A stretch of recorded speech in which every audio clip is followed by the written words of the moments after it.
الأستاذة دينا متولي أحد موظفات جامعة بورسعيد النهارده في يوم المطالبة بإقالة رئيس الجامعة والاعتصام المفتوح اللي طالب بيه هيئة التدريس وموظفين الجامعة. النهارده عايزين نعرف إيه الأسباب اللي دفعت للطلب ده؟ بعد مرور مصر بأزمة الإخوان المسلمين للأسف مات مننا شهداء كتير في الثورة. كان أبسط حقوقنا إن الجامعة تبقى شرف للثورة كلها وما يمسكهاش رئيس جامعة إخواني. طبعا دكتور عماد اختلافنا معاه ليس اختلاف لشخصه ولكن لميوله السياسي. طبعا هو بيقود الجامعة بشكل سيء جدا، تعسف مع الموظفين، أي حد بيحاول يقول رأيه، أي حد بيحاول يتكلم بكل صراحة بيتوقف عن العمل، ولينا زمايل كتير رافعين قواضي في الموضوع ده. بيتنقل من مكانه نقله تعسفي. في طبعا حاشيه متعينه تحت اداره رئيس الجامعه. استاذ دينا بس عايزين ناكد على النقطه دي، هل المتضادين معاه في الاراء السياسيه هل بالفعل تم الجزاء ليهم او نقلهم؟ تمام. عندك استاذ محمد الملكي قبل كده لما وقف طالب بحقوقنا وطلب ان احنا مش عايزين رئيس جامعه اخواني بعد موضوع دكتور مرسي ما اتعزل. طبعا اتوقف عن العمل لمده 3 شهور. في دكاتره طعنوا في المجمع الانتخابي بتاع دكتور عماد عبد الجليل، وطبعا اخذوا حكم قضائي ببطلان المجمع الانتخابي، يعني هو ما كانش جاي عن طريق الصندوق الانتخابات. الدكاتره دول اخذوا 3 شهور في 3 شهور، يعني دي اقصى عقوبه ممكن يعني رئيس جامعه يديها لعضو هيئه التدريس. وقفوا 9 شهور عن العمل لدرجه ان هم عملوا اعتصام ومنهم ناس وصلت اتنقلت المستشفيات وبرضه ما حدش اتحرك. بلغنا كتير، ناس اشتكت كتير، بس احنا مش شايفين اي تحرك من الجهات المسؤوله عن الاحداث اللي بتحصل في جامعه بورسعيد. الجامعه ابنائنا الطلاب احنا مش عايزين نزرع فيهم روح العدوانيه وروح الارهاب، احنا عايزين ولادنا يطلعوا يتربوا واخواتنا روح الثوره اللي الشباب كتير ماتوا عشان ينجحوا الثوره دي، مش هنيجي احنا في الاخر نفشلها. وبعدين التعليم مدخل اساسي للبلد، يعني ما ينفعش ان يكون الناس اللي تحت قياده رئيس جامعه اخواني.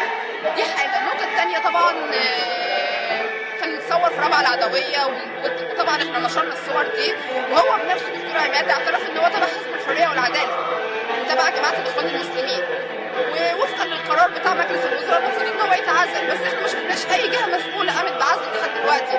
احنا مش عارفين مين اللي سانده، مين اللي بيدعم وجوده في الجامعه، وايه سبب وجوده. وبعدين ده دكتور على درجه وزير معاه حصانه برلمانيه، يعني ممنوع تفتيشه، بيدخل وبيخرج بعربيته بحريه كامله. احنا برضو مش ضامنين ايه اللي ممكن يحصل، غير ان طبعا الجانب بقى الاداري في الجامعه بغض النظر عن الجانب السياسي، الجانب الاداري طبعا مكتبه مقفول في وش الموظفين 24 ساعه، مفيش موظف طلب يقابله وعارف يتقابل معاه او يتكلم معاه. المتحدثه باسمه دايما مدام عائشه سكرتيره رئيس الجامعه هي دايما اللي بتتحدث وبتاخد القرارات، احنا مش بنعرف نتكلم معاه في حقوقنا مسلوبه جوه الجامعه. كل الجهود مش عارفين ناخد ادارات كتير مظلومه، الناس حتى اللي لها شكاوي داخليه او مشاكل داخليه بتروح عشان تقابله بيرفض ده، وزي ما حضرتك شايفه 3/4 الوقت اصلا مش موجود في الجامعه. طب استاذ دينا عايزين بس نتكلم في نقطه، سمعنا ان في ايام من اعتصام رابعه تم بشكل غير قانوني نقل الاتوبيسات من جامعه بورسعيد لنقل المواطنين، ده بالفعل حصل؟ هو فعلا في ناس كتير اثبتت ان حصل عمليه تزويريه في المأموريات بتاعه الاتوبيسات، والاتوبيسات راحت لرميل ميدان رابعه العدويه. انا عايزه اعرف ان الاتوبيسات دي المفروض ان هي ملكيه تخص الجامعه اللي هي تعتبر قطاع عام مش قطاع خاص. على اي اساس ننقل الاتوبيسات رابعه العدويه؟ على اي اساس؟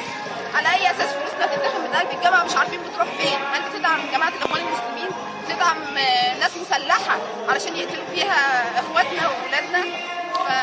طب هو لو طلباتكم باقاله رئيس الجامعه اتاخرت او ما حصلش هيفضل الاعتصام؟ اقول لحضرتك حاجه قبل النقطه ديت، العدد الموجود طبعا يعني ممكن البعض يقول لك العدد ظاهر بشكل قليل. انا عايزه اقول ان الناس كلها في الجامعه كارهين الوضع اللي احنا فيه، بس للاسف سياسه القمع وكتم الحريات اللي استخدمها الدكتور عماد عبد الجليل ضد الناس خلت الناس تخاف، وماشي بمبدا اضرب المربوط يخاف السايب يعني. فللاسف الناس خايفه تنزل، الناس خايفه تتكلم، الناس بتتكلم من وراء شاشات الفيسبوك وخايفين ينزلوا فعل يظهروا نفسهم عشان خايفين من يد البطش اللي ممكن تقولهم يعني. فبرضه نقطه مهمه. استاذ دينا من بورسعيد شكرا جدا لحضرتك. مدام ميرفت احمد احد موظفات جامعه بورسعيد النهارده في اعتصام للمطالبه باقاله رئيس الجامعه. احنا عايزين نعرف ايه الاسباب اللي دفعتكم للمطالبه بده وايه الشروط او ايه الحاجات اللي انتوا حاطينها للاعتصام؟ اساسا احنا طالبين الاعتصام اساسا علشان احنا تعرضنا له منه لظلم كبير جدا، خصوصا في الموظف الصغير.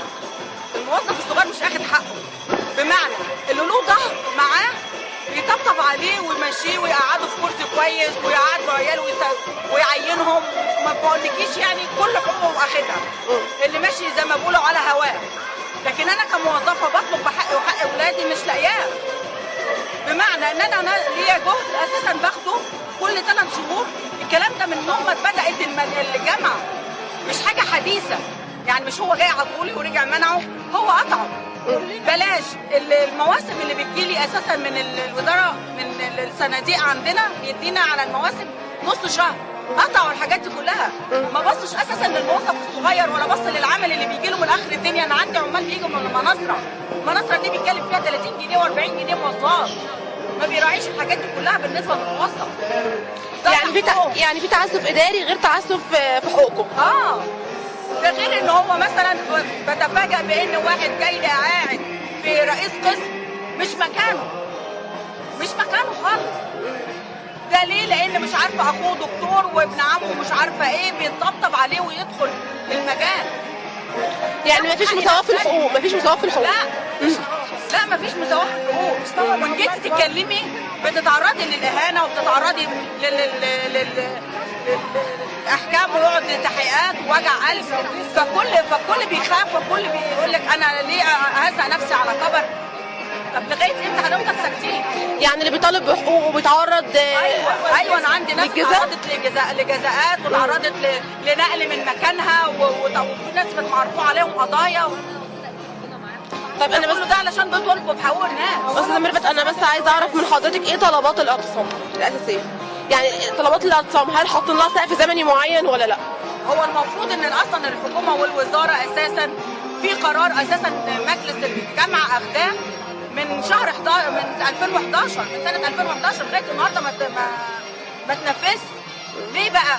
لان اساسا الوزير اللي كان ماسك اساسا الوزير التعليم العالي ده نايم في الدوره، مش عارف حاجه، مش عارف ان في جامعه بحالها بتنهضر خلاص، يعني بتنهار تمام بتنهار. استاذه ميرفت من بورسعيد، احد موظفات جامعه بورسعيد، شكرا جدا لحضرتك.